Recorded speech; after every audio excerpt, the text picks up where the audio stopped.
Welcome to the Rim Break Rodeo. We hope this video helps. You're starting now?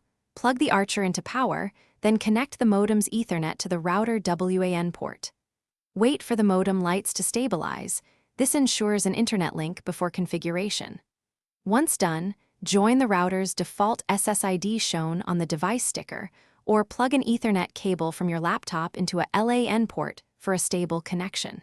You'll need the default admin password printed on the label. This lets you access the router's web UI or app to begin secure setup.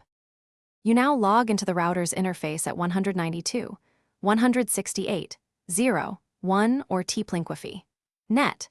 Enter the default admin credentials, then immediately change the admin password to something unique. This protects the device. Next, configure the WAN connection type from your ISP settings. Choose DHCP for most cable connections or PPPoE and enter credentials if required. Once the internet link is verified, name both 4 GHz and 5 GHz. Finish by optimizing placement and features. Angle antennas and place the Archer away from metal and microwaves. Run a speed test at your main usage point to confirm expected throughput. If needed, enable CoS to prioritize streaming or gaming. Turn on parental controls or guest isolation for security, then save settings and reboot the router to apply changes.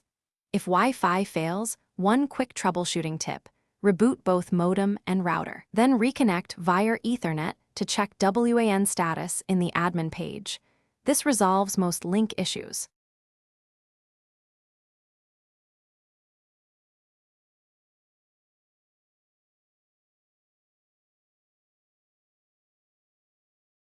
Thanks for watching. Consider subscribing if we helped you.